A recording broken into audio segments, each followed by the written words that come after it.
Dobar dan, hvala svim slušalcima koji su došli. Ovaj panel će biti na engleskom, ali samo evo prvo koristim ovu priliku da vas sve još jednom pozdravim. My name is Jure Ramšak and I am part of this project which you see here on the screen, Open Borders, or with the longer name, Integration Without...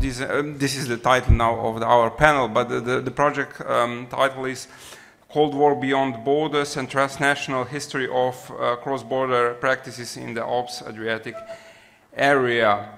And now for the beginning, I would just like to say a couple of words about our project and then about the concept of our round table, and then we will continue with all the colleagues who are all active part of our project, except of Professor Grandits, who is nevertheless a member of our advisory board. So, while conventional historical research still largely concentrates on the role of high politics and state-to-state relations to explain Cold War dynamics, in this project we are focusing on the interplay between top-down politics and bottom-up initiatives, in order to show how the variety of transnational initiatives were co-constructed by the everyday agency of ordinary men and women during the times when the rest of Europe was still frozen in the mentality of the Cold War. The Alps-Adriatic region, as our case in point, was divided among, as all of you know, of course, among socialist but non-aligned Yugoslavia, capitalist but neutral Austria, and NATO and EEC member Italy. And we witnessed a remarkable development from the so-called southern end of the Iron Curtain immediately after the Second World War to something that could even be understood as a precursor to present-day Schengen Europe, and this happened just in approximately two decades. But this process, this cross-border process, besides dynamics and questions pertaining to the general Cold War setting, also open up dynamics which are relevant for internal structures, either inside of Yugoslavia or in neighboring countries. And we are then confronted with the question, did such developments, which involved, of course, the northern part of highly federalized Yugoslavia, come at the expense of its internal cohesiveness?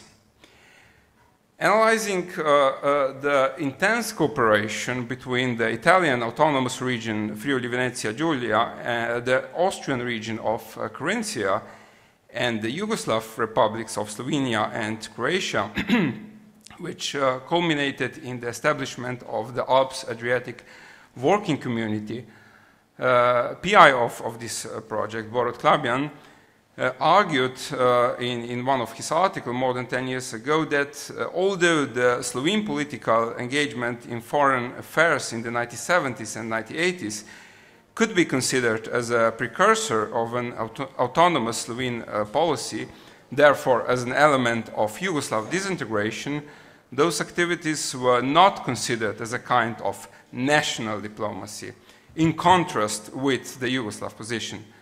Rather, they were an integral part of a federal Yugoslav foreign policy, and what is more, they could be hardly achieved without an active support of the Yugoslav federal diplomacy. And here at this table, last year, I tried to show, we were discussing about the European integrations and the Yugoslav setting in the late 1980s and early 1990s, and I tried to show that this famous Slovenian catchphrase at that time, Europa zdaj, or Europe now, although it was interpreted in some parts of Yugoslavia as a call for Slovenia to immediately and independently join the ESC, the Slovenian late socialist establishment still allowed at that moment for the possibility of Slovenia integrating into Europe within the framework of Yugoslavia. As I said, here all participants are active researchers within the Open Borders project, but I will start with Professor Hannes Grandits from Humboldt University of Berlin,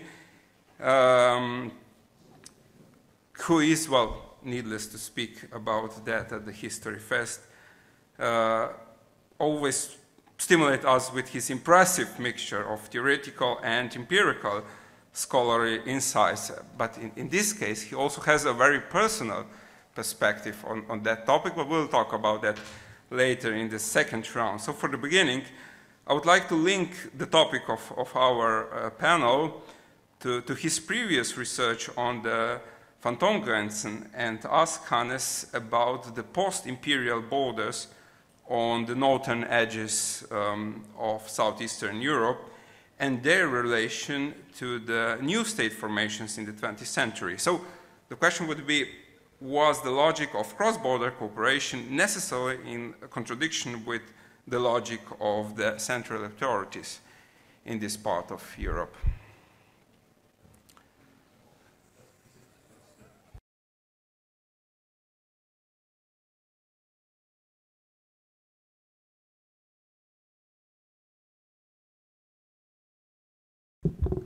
Okay, very easy. Sorry.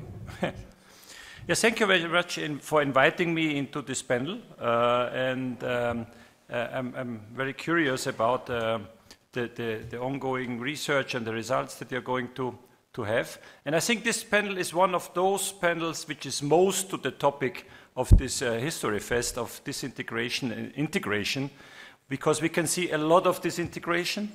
And we see integration as well, and it's to some degree it could be a little bit a happy or a happy end story in what often is not the case. I was asked to talk a little bit about how to frame it in the further context, and maybe also putting in some theoretical considerations. I will refer to a research project that we had for 6 years or so. It was the return of past territorial orders that long have been forgotten and then reappeared after 1989.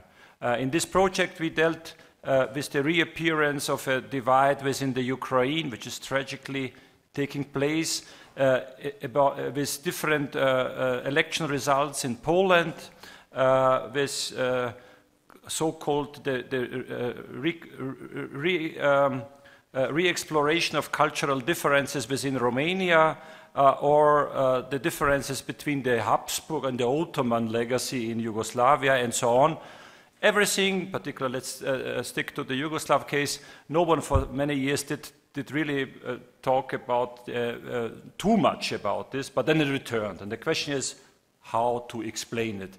But this is not the topic, but it somehow stimulated a lot of discussion about the old orders and the change of orders and the reappearance of order or the overwriting of orders. And in the region that we are talking about, for many, many centuries, it was the dynastical principle that made up the territorial order. Up until 1918, there was the Habsburg Empire mainly, and then the formation of the Italian state. With the Paris conferences, this old dynastical order should be replaced by one on the self-determination of national communities, which was very difficult to achieve because in most parts, almost everywhere in the Habsburg Empire, there were mixed lingual and cultural spaces, and now they should become immediately mono, and this was a process not easy to achieve. Maybe and also the Nazi rule perverted this idea and also have a kind of introduction of a biological social dimension into it. after World War II and the catastrophes of World War II, the intention was to return the old order again that has been before. Yeah? In most places, this was aspired.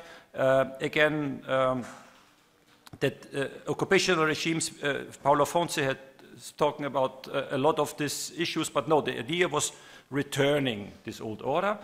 But there's a new dimension. The new dimension was that borders between territories became also overshadowed by the Cold War, and this is now linking to your topic, where they became systemic borders. There was a German democratic republic which was differing from the other by the political system. And I think the region that we are talking here also was with the Yugoslav socialist, and on the other hand, the capitalist Austrian Italian orders.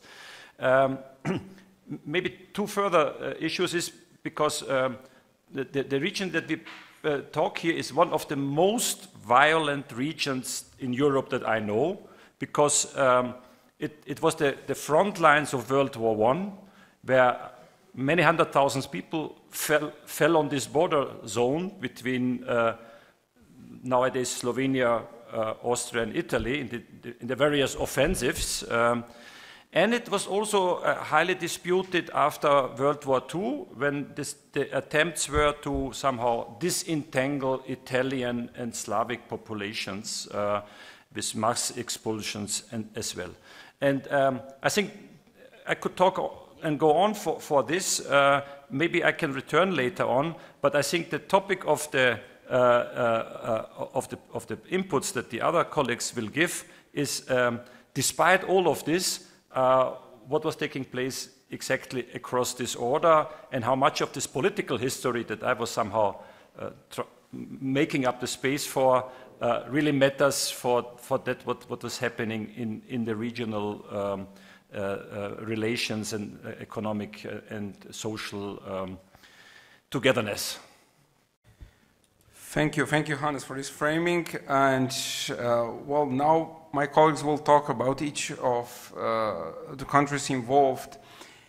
But since we are in Sarajevo, we can allow ourselves to be Yugocentric. So we will start with Yugoslavia and the view from Belgrade. And Benedetto Zaccaria, my dear colleague, was researching a lot about Yugoslavia and Western European relations. So Benedetto, please. Okay, thank you. Very quickly. Yes, very quickly, thank you. Thank you. Good afternoon to everyone. Yes, what was the attitude of Belgrade towards this interregional cooperation into the Alps-Adriatic region? Where I would say that the attitude was positive, to cut the long story short. First of all, because it was in line with Yugoslavia's broader strategy to enhance and get a closer relationship with Italy, but Italy not just as a bordering country, but as a door towards the European economic community.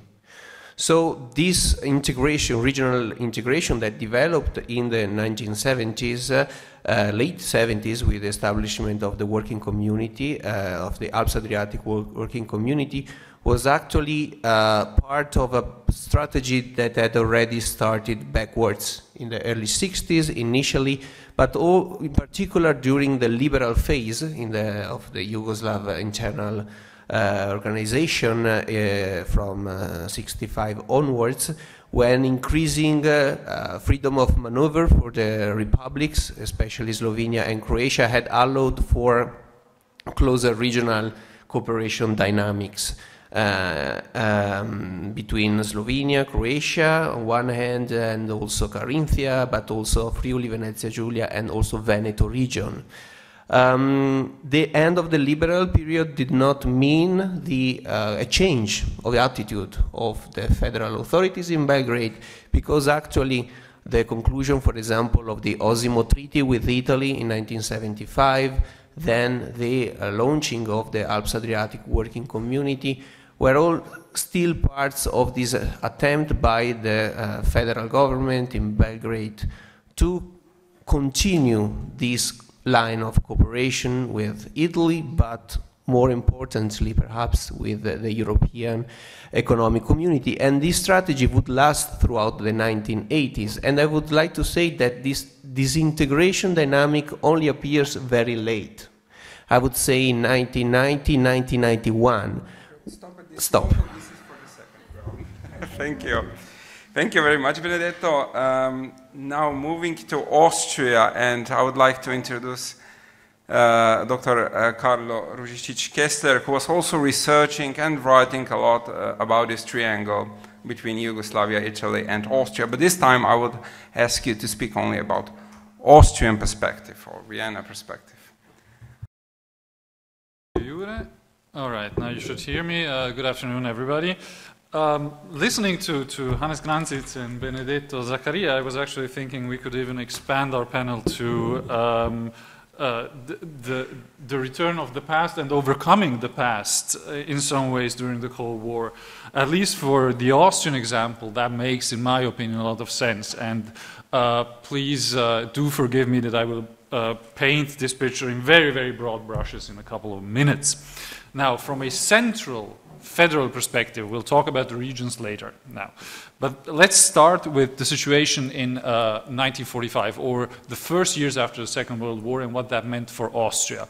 We must consider that Austria was occupied, on the one hand, by the Allies until 1955, in May, when it achieved its state treaty granting full sovereignty to the Austrian Republic. And on the other hand, in these first years, it was also confronted with two major questions in the diplomatic field, and that is, on the one hand, the question of Carinthia, so the integrity of the Austrian border toward Yugoslavia, or the Carinthian-Slovenian border, and on the other hand, the question of South Tyrol, or the German-speaking minority in Italy, which was majoritarian in South Tyrol.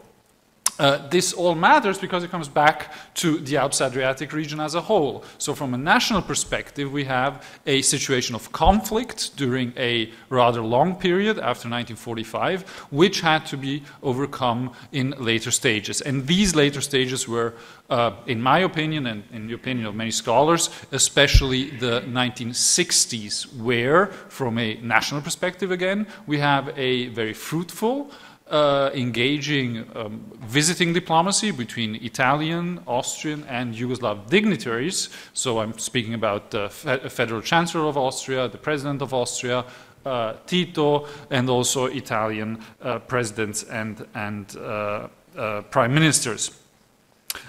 Maybe one little example of how fast we could turn from this situation of enmity to a closer relationship is, on the one hand, the fact that we have many commercial treaties between these countries in the 1960s, which allow for more enterprises to reach the markets across the border. But on the other hand, also this very close relationship between statesmen, which will also be something we will discuss later on a regional level. And let's talk about the inauguration of the Friendship Bridge on the Mura River, or Mur, in Germany in 1969, where Tito met the Austrian President Franz Jonas, and in the diaries of Ivan Ivanyi, who was the interpreter of Tito at that time for the German-speaking nations, he remarked that Tito told Jonas, and let's speak about the return of history, well, we should call this bridge not the Friendship Bridge, but the Franz Josef Bridge, so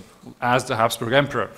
A baffled Jonas answered, well, why is that? And Tito's answer was, well, it is Franz Jonas and Josef Broz Tito.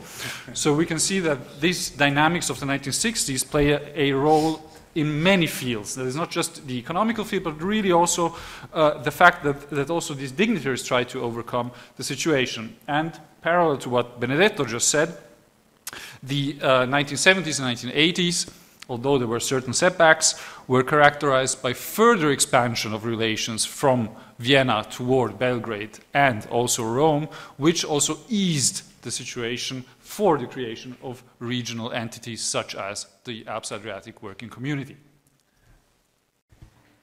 Thank you, Karlo. Our next speaker is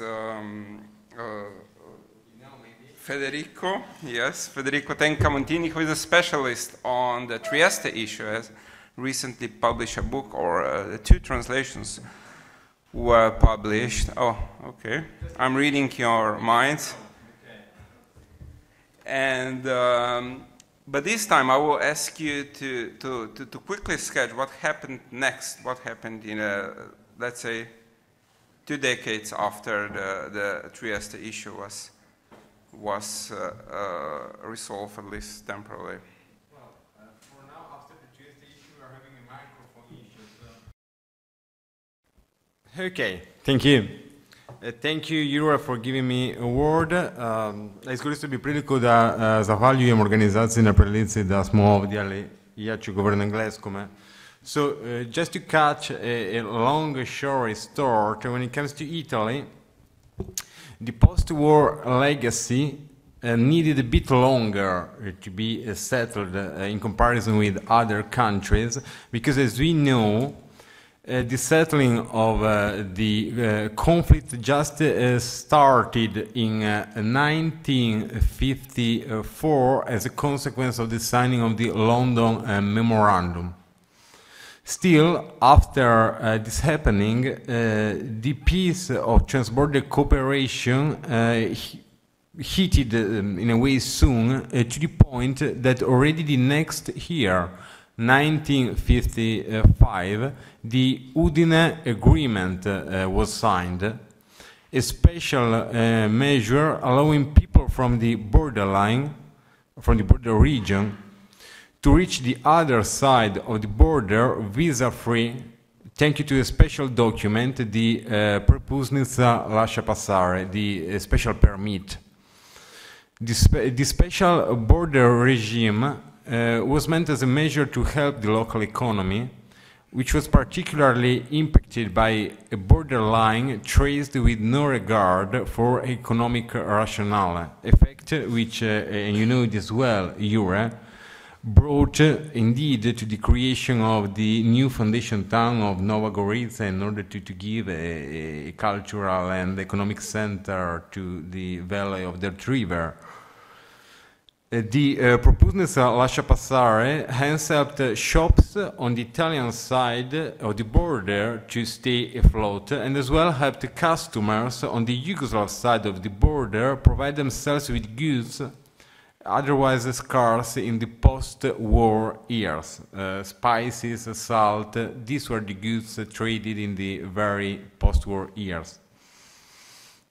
But apart from measures impacting only over the border region, in general we can say that with time Italy and Yugoslavia implemented a policy of economic cooperation quite considerable. A policy which is well exemplified by Fiat, which is, like you say, the leading Italian automobile industry, but Fiat's contribution to Yugoslav mass motorization through licensed production agreements granted to the Zastava factory in Kragujevac. The jewel which would eventually crown economic cooperation between the two countries, the creation of a special transborder tax-free economic cooperation area as an integral part of the Osimo Agreement, would unfortunately remain on paper as a consequence of the protest which sparked in Trieste after the news of this new proposal for a joint economic area was given by the press. This protest, which has been stimulated by local and national far-right politicians, fell under the assumption that with this measure, Rome was indeed selling its national territory, what is like to say technically the B-zone of the never implemented free territory of Trieste, which still stood on paper even after the London Agreement. But the point in this speculation was that Italy was indeed selling its territory for the sake of friendship and economic cooperation with Yugoslavia. This protest indeed eroded the popular consensus locally for the political parties which were part of the government then, and led to the creation of a new local political party, the Lista for Trieste, List for Trieste, which stood as and developed as the dominant player in local politics well into the 90s. The Lista, and this is my conclusion now, the Lista for Trieste well exemplifies the price paid by Rome for a policy towards Yugoslavia, which by the one hand, indeed, by means of integration, solved many issues left open with the conflict back in the 50s, but by the other hand, such policy started a dynamic of disintegration, of the political inclusion of those who were mainly affected by the consequences of the war along the border. And this is the case of the Istrian Esuli, which had been massively settled in Trieste, which were the main source of support for the Lista for Trieste. Thank you for your attention. Thank you, Federico. The part of Yugoslavia which was bordering to Italy and Austria was, of course, the Socialist Republic of Slovenia. Urška is coming from Ljubljana, so he's the right person now to speak a little about Slovenia, but also not only republican bodies, but also like maybe non-state actors.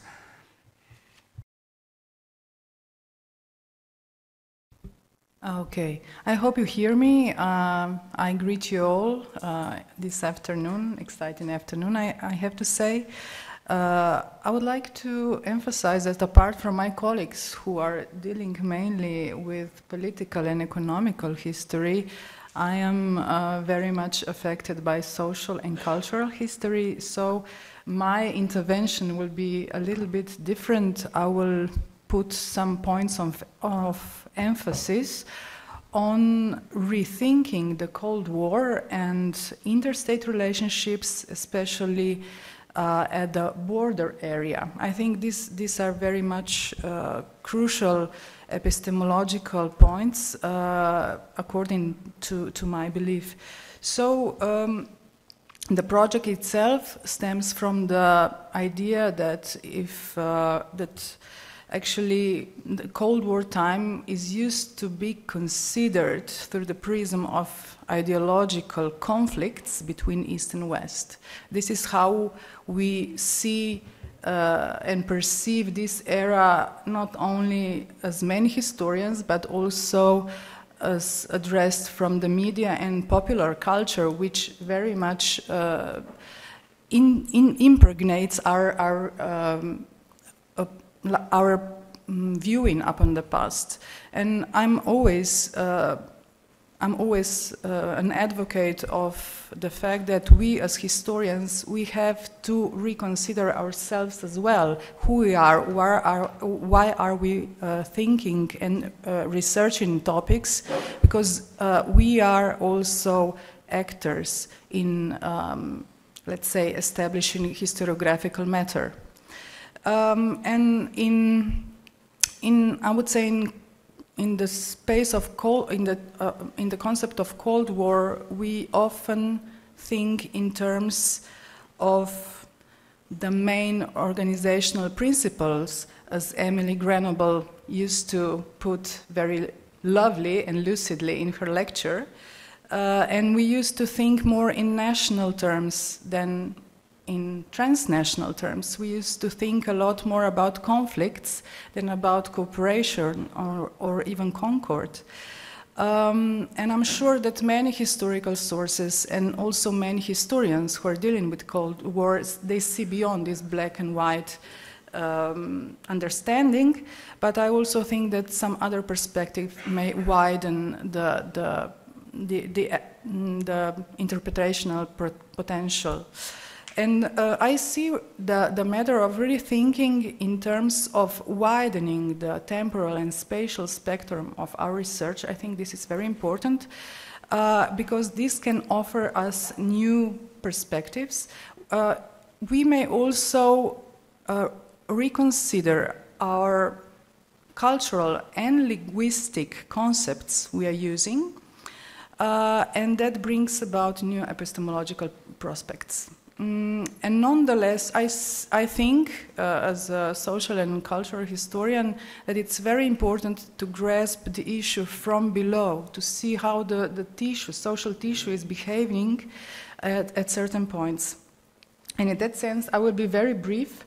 I will maybe stem more from the fact that bottom-up research brings us, if we have fantasy and also capacities to observe the documents that witness about the past, that cross-border integration or cooperation is very much linked to familiar or friendship ties.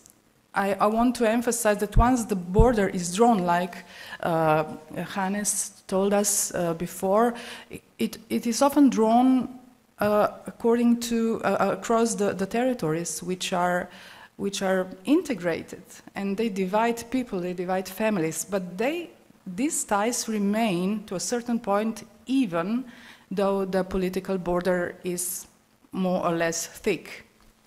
I also believe that labor practices can be another perspective how to see the cross-border cooperation.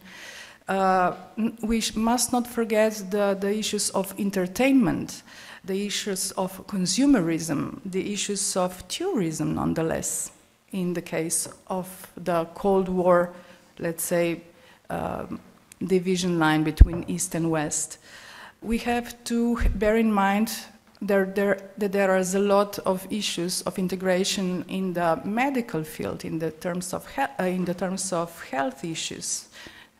We can emphasize scientific cooperation. There are many more options how to see these, let's say, border territories, and I think that everyday life, if you are focusing on everyday life history, you can see also, it can elucidate also more spontaneous, irregular, or even illegal practices, which are in effect also integrative.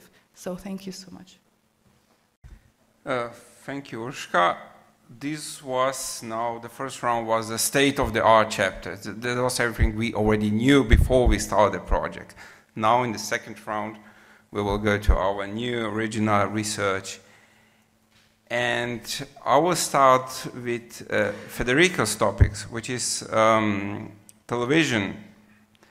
And usually, when we are thinking about the Cold War, Europe, we have in mind the television and radio transmitters which were oriented from west into eastern direction. So the typical case was, of course, the West German television, which was widely watched in the eastern Germany. But here, in this case, we have slightly opposite case: the television and the radio from Capodistria emitting into Italy, and this is the topic of Federico's research. Okay, thank you, Jure. Well, first of all, yep, I have to briefly describe the point. Indeed, this is also my case study. Also, the case study I am researching as a member of the Open Borders ERC research project, and it is the case of TV Koper Capodistria. I'm not sure how famous it is here in Sarajevo. I believe it's more in Ljubljana and Zagreb and so on, but basically it is a TV station. Actually, the second program for a period of the Tele Ljubljana channel. It was created and established in 1960 as an exception in the Yugoslav and generally socialist media landscape, as it was a TV station which mostly transmitted program in a language other than the Yugoslav languages, which was Italian, and a TV channel which viewership was based for the most part in a capitalistic country, which is Italy. In my research so far, I have identified the following dynamics of, in a way, integration in the operation of TV Koper Capodistria. The first is that TV Zecche, to make it short, Capodistria Koper, enabled Italians to view TV in color years before the Italian television network adopted the standard. This is a complicated issue because we can speculate, and there is some proof to support this, that the Italian government indeed ostracized for years the adoption of the color standard in Italy for ideological reasons, under the assumption that if we adopt the color standard, then some people will notice that they can't afford it because the color TV set back in the early 70s was much more expensive than the black and white one, and so on. And the fact that in the border area the TV color signal of Tele Capodistria was indeed present had also industrial consequences, as for instance the Zanussi factory based in Pordenone, not so far from the border, actively promoted the viewership of the TV station as a means to view, to sell the TV sets. Secondly, TV Koper Capodistria enabled Italians to be in contact with Italian cultural products, mainly movies censored on Italian official TV for political reasons, but also as they were not regarded as high culture movies, the kind of movies we would today describe as B movies, which were often, or for the most part, transmitted by TV Koper Capodistria, and this is what the only mean for most Italians to watch that kind of movies with Tele Koper Capodistria. And thirdly, TV Koper Capodistria granted Italians with access to alternative viewpoints. This is quite crucial because it has to be highlighted that B movies apart, TV Koper Capodistria also had its own news program, which was basically a Yugoslav news program in Italian language. Now, provided this was quite different than the official and heavily controlled politically Italian news program, many people enjoyed to watch it as a complementary source of news to better complete their information. And basically, those people were just watching. They also were not so naive to speculate or believe that the Yugoslav news program was more reliable than the Italian one, but their assumption was that by watching comparatively the two together, they would have a more complete view of what was happening in the world. And finally, TV Koper Capodistria served as a means for the economic integration of the two countries, as its marketing operations in Italy were mainly run by members of the Slovene minority around Trieste. This is how it worked mostly for the first years of operation of TV Koper Capodistria. Then, since the adoption of the color standard by the Italian national TV network itself, and since the partial liberalization of the Italian TV market in 1975, This brought to the creation of a number of local Italian TV networks with profiles which were in a way similar to the one of TV Copper Capodistria. Then, for this reason, to differentiate itself, TV Copper Capodistria redefined its mission and started to broadcast a Slovene program aimed to the members, of the Slovene minority in Trieste, and also as aimed at the promotion of the integration of the Slovene of the members of the Slovene minority in the Slovenian Yugoslav media sphere. Just to bring it to today, after TV Copper Capodistria antenna network has been dismantled in the early 90s, the network, which still exists today, started a policy of even stronger and official institutional integration with Italian media in the region at the border, at the point that today part or a significant part of the program of TV Copper Capodistria and the local RAI TV station is exchanged on a regular basis. Thank you for your attention. Thank you, Federico. And especially thank you for bringing minorities in our discussion. And now in the case of Carinthia, which will be the topic of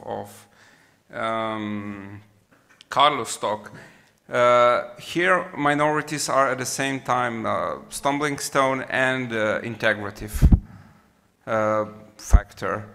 So, and I'm already curious how you will now frame Carinthia in the, with a happy end story, as Hannes mentioned at the beginning, or more ambiguous one.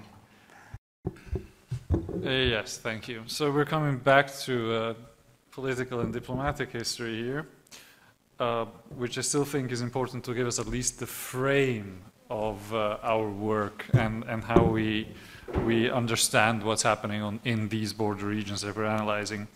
And let me give you maybe three pictures of the situation in Carinthia at different points in time during the Cold War. So that's 1945, or that's not the Cold War, I know, but let's say the end of the Second World War in May, Yugoslav partisans occupy a large part of Carinthia, and there's the push to annex these to Yugoslavia since there's a sizable Slovenian-speaking minority in Carinthia.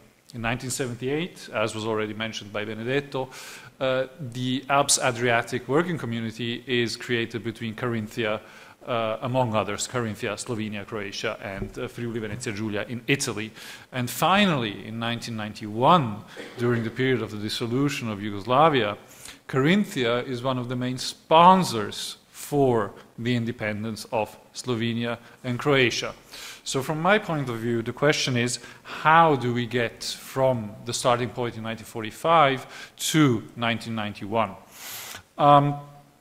The most important periods, or let's say the honeymoon in relations between Carinthia and Slovenia, is most certainly the 1960s. And this, again, as I mentioned before, has multiple reasons. On the one hand, most regions that encompass the Alps-Adriatic region were seen as rather peripheral in a national context. So to reach out over the border by regional dignitaries, by regional parliaments, and to try and establish trust and economic links on the other side of the border was also meant to further develop these regions in the context of the Cold War, and also to make these same areas more livable, more humane, and the border itself more permeable for its people. So now we're coming back to Urška's argument, where we also have to ask, what does it really mean for the common citizen? That was also mentioned yesterday evening during the talk on the 1994 Washington Agreement. Now, from a diplomatic perspective, we have to consider that such figures as Janko Smole, Stane Kaučić, who were prime ministers of Slovenia in the late 1960s, or the second half of the 1960s and the early 1970s, as well as on the Carinthian side, Hans Sima, who was the regional governor in the 60s and 70s. They had a clear vision of what should happen with the border region. That is, new connections in the economic sphere, new road infrastructure to better connect the peoples on both sides of the region and, naturally, the enterprises. New connections in tourism, so to create an integrated touristic region within the borders of the Alps-Adriatic region, and therefore to create the prerequisites for more exchange between peoples and in the cultural, economic spheres, etc., etc. Now, this in the 1960s was an interesting idea, and it had some quite impressive results, such as cooperations between the steelworks in Carinthia and the steelworks in Slovenia, the cooperation on road infrastructure, economic cooperation at large between different smaller size enterprises. But we still needed, at this point, or these politicians still needed, a national frame that would allow for a deeper integration. And that is something where we have to go back to the national stage to understand how regional integration was possible. Since 1974, it has been a crucial moment for Yugoslavia with its new constitution, which was extensively discussed during this conference, but the 1970s were also crucial in Austria and in Italy for more pushes for a regionalization. So the Austrian Bundesländer, the regions, were allowed to stipulate contracts between themselves and other regions in 1974, and in 1970 in Italy the regions as well gained more political power to address questions of their development. So this is a crucial moment how we get to the creation of the Alps-Adriatic Working Community, which is in fact a result from these connections of the 1960s and just the peak of a development that has gone on for at least about 15 years at that moment. Now, if we go on into the 1980s, we can see that within the frame of the Alps-Adriatic Community, the regions achieved indeed a stronger exchange between themselves, could also, within this integrated frame, create new ideas such as motorways. One example is the one connecting Udine with Villach in Austria, and other entrepreneurial connections in the frame of the Alps-Adriatic Working Community, which also means that on different levels of communication, that is not just the governmental level, but also chambers of commerce and different institutions from below were able to connect themselves with their neighbors, which in my opinion is also paramount for creating a frame that was able to sustain even crisis in international relations or interregional relations when we talk about the question of the Slovenian minority, which is a perennial issue in Austrian politics basically up until today. So moving forward to the end of the 1980s, I think we can start looking also at different results of this friendship, let's say, on a regional level. So when we reach the moment when Yugoslavia seems to be going into the direction of at least some sort of internal change with the crisis of the late 1980s and the early 1990s, when we look at the top level of Austrian policies, that is Vienna and the federal government, coalition government between the Popular Party and the Socialist Party at that time, they were very reluctant to step forward for Slovenian and Croatian ambitions, contrary to some stories that we've heard in the past decades. That is, it takes at least until the summer or autumn of 1991 for the federal government to understand that it needed to set the step to recognize Slovenia and Croatia. On the other hand, from a Carinthian perspective, there were strong pushes to help the neighbors. So on the one hand, we have Carinthian politicians talking to their neighbors across the border and then going to Vienna and reporting that Vienna should do more to help the process of democratization, of federalization, and in the end of independence in Slovenia and Croatia. And I think it is also, to conclude this short intervention, it is striking that in 1991, starting in June, when Croatia and Slovenia declared their independence, all political factions in Carinthia, that is the Socialist Party, the Popular Party, and the Freedom Party of Jörg Haider, who is, as we are well aware, one of the first major players as a populist far-right politician in Europe, they all determined that Austria should recognize Slovenia and Croatia as soon as possible, going so far as in the case of Christoph Zernato, who was from June 1991 the regional governor of the Popular Party, saying that Carinthia would lead the way of Austria for the recognition of Slovenia and Croatia. Now, in which frame he thought that this was possible is another question, but it tells something about regional connections. And on the other hand, to mention also Jörg Haider, saying that the policies of the Austrian government were a disgrace for Austria, since it did not recognize, in his terms, Slovenia and Croatia sooner.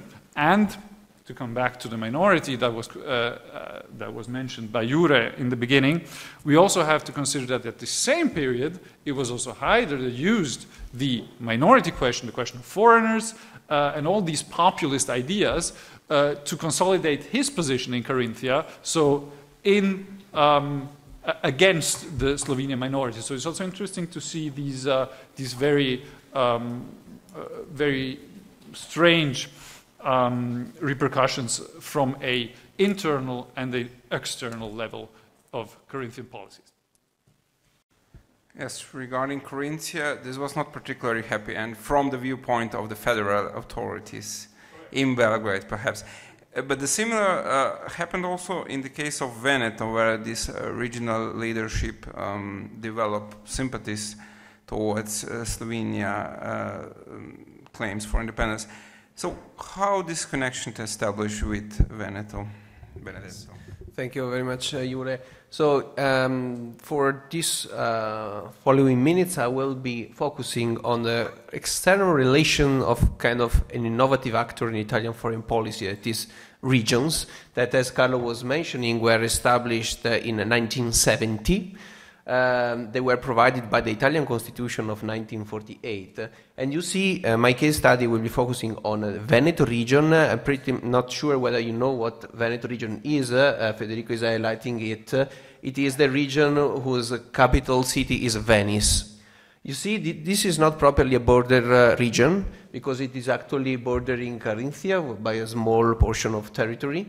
You see that on the map, but it was not bordering with Slovenia. But actually, this region was one of the drivers of inter-regional cooperation in the Alps-Adriatic framework, and Veneto was actually one of the founders of this community in 1978. From a historiographical viewpoint, we could say that the inclusion of Veneto region in the framework of this research can give us the idea of a kind of thick border, of a large border, which is more than bordering regions cooperating, but a larger space of cooperation.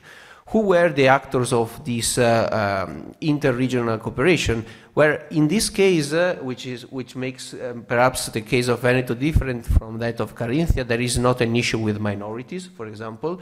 There is also less a case of past rivalries or occupations, because Veneto was kind of far from the border zone, as I was saying.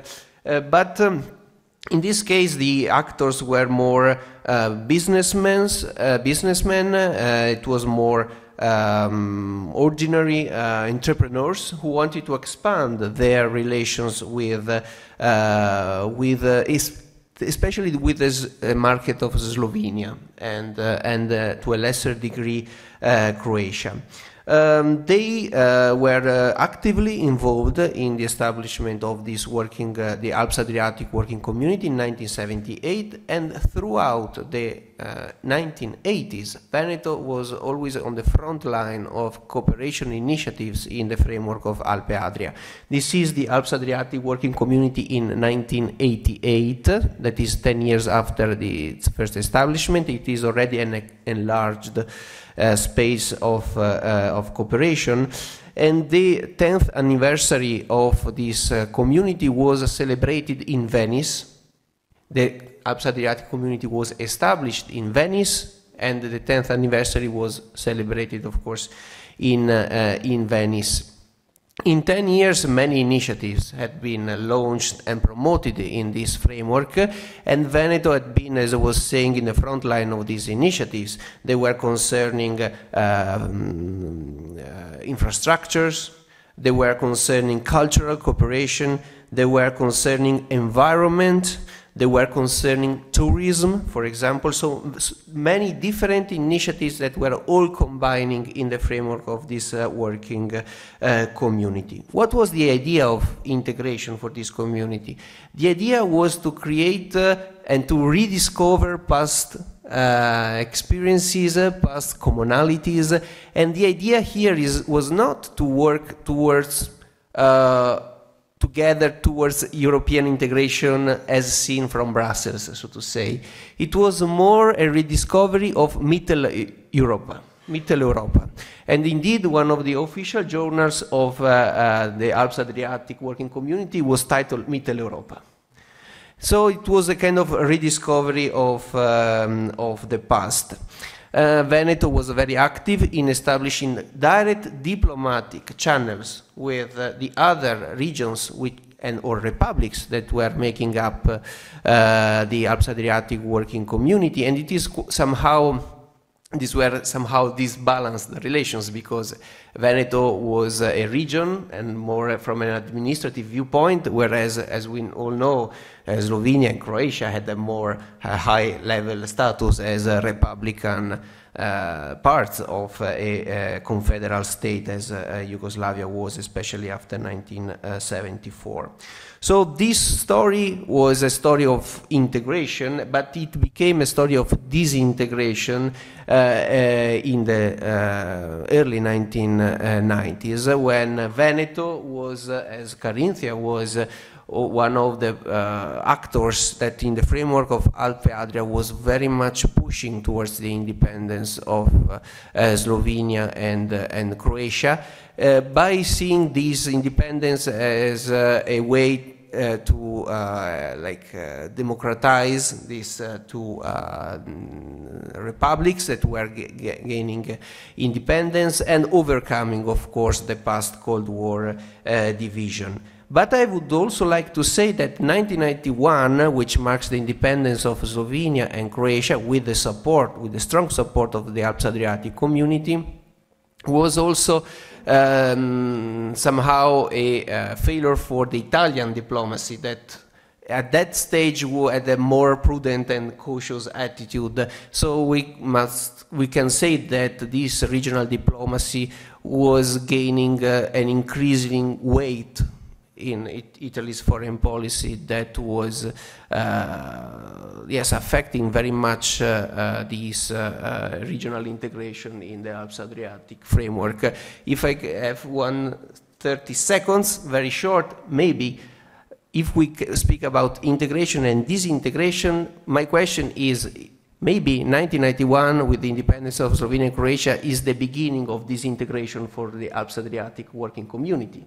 Because after Slovenia got independence, but also Croatia, although Croatia was involved in other in the wars, so it had a different path.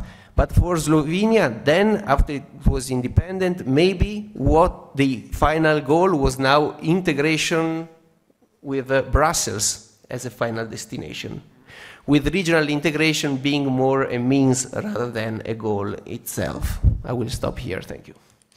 Yes, well, thank you. I'm realizing we should have put at least question mark at the end of our title of our roundtable, but still, I mean, we are historians and we know circumstances and the context. matter. So here we have different times, different regimes, and now both colleagues were describing situation just at the end of the 80s, which was profoundly different than the previous situation. Now, Urška, men with rifles and guns, as we heard in the previous lecture, they were not agents of cross-border collaboration, but rather cross-border intrusions. In your case, men with rifles are agents of something else. What? Thank you, Jure. A part of my attention within this project is a research on international hunting and fishing tourism. So this is, in my occasion, it addresses a relatively small amount of population, but it brings about a notion how Yugoslavia and Western countries were integrated, interconnected, and how the borderline was permeable much more than we think and much earlier than non-aligned movement actually started. And I think it presents this concept of Iron Curtain in much softer terms. So just to make you clear, I'm actually doing a research on this hunting tourism and fishing tourism, but I'm also putting a bit thorough view on the district, on the municipality of Tolmin, which used to be in the interwar times, in the interwar period, part of Italy, and after the war it was part of Yugoslavia. So, and I would say that hunting and fishing concept changed thoroughly after the war. In contrast to the pre-war times when hunting and fishing were both activities, sport activities for the elite. After the war, it slowly began accessible for all citizens of Yugoslavia who, of course, had gun license and some hunting exam, who passed hunting exam positively. And I would say that apart from this turn, hunting and fishing both became also economic activity for the state. They were understood as an economic field, and also I would say they were also regarded as such. I will bring you some more clear idea just in a second. I would also like to emphasize that hunting and fishing has to be viewed upon with continuity of earlier times. And for this case, I would like to give you several examples. In 1948, so at the year of Tito-Stalin split, there was a General Assembly of International Sinological Federation in Bled, in Slovenia. And hunters played a huge part in the organization of this assembly. And it is clear that this assembly reflected pre-war connections and joint projects of certain power elites. We have to bear in mind that hunters used to be very frequent in political, military, economical, and educational elite, and if you go thoroughly into the organization of this event on Bled in '48, you can see that it was, of course, planned even before the Tito-Stalin split, and it was a result of social networking, which was pre-war, set in pre-war times. I would also have to stress that already in '55 there was a new hunting law act which reflects the possibility for non-citizens to take advantage of hunting in Yugoslavia. And it could be a result of bilateral agreements between the states, but I think it's also been pushed on the high-level politics. We all know that Tito was a very ardent hunter and fisher, and also a lot of Yugoslav political elite took part in it. And I see this hunting gathering, inviting guests to hunt in Yugoslavia, not only a matter of entertainment and socializing, but also of the record political and economical negotiations. And there are many, many interesting dates yet, but I would like to drag your attention also to personal narratives, which I managed to collect within this year when I started to engage with the project. And they also confirm pre-war networking. So there were many people from Friuli, Venezia, Giulia, and from Veneto who came to hunt to this border district of Tolmin yearly. There were over 100 per year. That actually gives us an idea that these relationships which developed in the interwar area actually didn't fully discontinue during this very early and very rigid border control, but they kind of hibernated and actually continued after it was allowed to do so. So I will end because Jure is already telling me to do so. Thank you for your attention. Yes, thank you, Urška.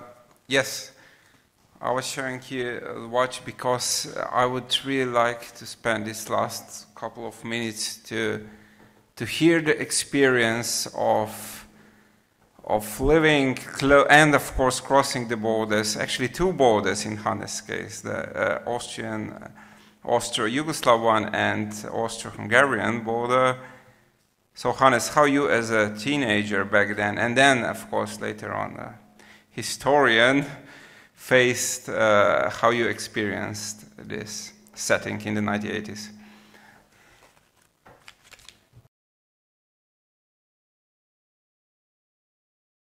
Yeah, now it's here. Yeah, I know. This is why you invited me to this panel, to tell anecdotes from this time. But maybe one theoretical background is, on the one hand, and I'm following what Urška said, is one can get a totally wrong picture if you only look to political history. So the question is space making the people or the people making their space? Yeah? And maybe my biographical anecdotes, or I'm the witness here, unfortunately the oldest. I mean, I grew up here in the Burgenland part, and there were, at that time, now coming the anecdotes, there were just two programs on Austrian television, 1 and 2. And it was not always extremely sensational what you can watch there, but we had a third program. It was the Slovenian one. Yeah? You could jump to the third one, we could zap here, now it's over. And then you could see football matches there, yeah, that you could not see. So that's one. The other one is my father was a harmonica player, yeah, and he was very much into harmonicas, and he said, I can't afford, they're so expensive, but in Slovenia, they make the best one, and we always went to Murska Sobota trying to find out, is this one. More. There was... My aunt was loving Radenska mineral water, and so we went to Radenska, yeah, and then was dinner, and then back, and big party. Leather jackets, if you wanted to have leather jackets, you never bought leather jackets in Austria. You only bought them in Italy. Yeah. Tarvisio, and then later Udine, and then later Trieste, but then in Trieste we found out, I mean, that not only we were buying jeans in Trieste, but a couple of hundred citizens of Yugoslavia, and so on. So, I mean, one could continue a lot on it. So, in the end, and others also mentioned it, there were also generational family backgrounds that one has to have in mind, and the local regional history looks quite different. But there's not only the bright side of consumption and happiness. to one thing, and Karlo mentioned it, there was also the legacy of the past. I mean, there were the people who were expelled, the Phoebe story, the NS, the partisan war was not taking place only in Slovenia, but also on the Austrian side in Carinthia. And there were so many people, or the fascists that Paolo mentioned. There were, how many were there? There were 100,000 and even more Austrians that served in the Nazi regime. Yeah, what to do with this? And I think that, that this kind of overcoming was about silencing. Yeah? It was silencing, if you go tourist, then you don't talk about World War II. And if you do, very late after 10 of Slivovitz, then it can get, I don't know, confrontative. And I think that, and you also mentioned Haida, and also the issue that people also capitalized on this past. So in parallel, there was not only this bright consumption and spaces, but people were well connected through their present, but also through their pasts. And this is maybe a little bit that I would like, because we are over time, is this kind of nostalgia that is very interesting. Because nostalgia is only working if there is a kind of a common knowledge of something, if it's generationally transferred of somehow, and seems to be attractive to a certain degree. And I think that that this kind of nostalgia in this part of a Habsburg past is another layer that one has to put in mind when everyone was united and we had this kind of story. So I hope that I fulfilled my eyewitness story in this panel, and I would finish here.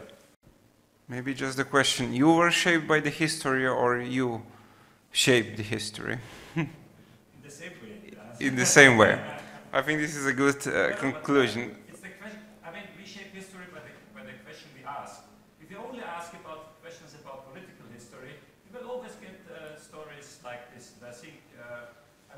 Never leave the political field.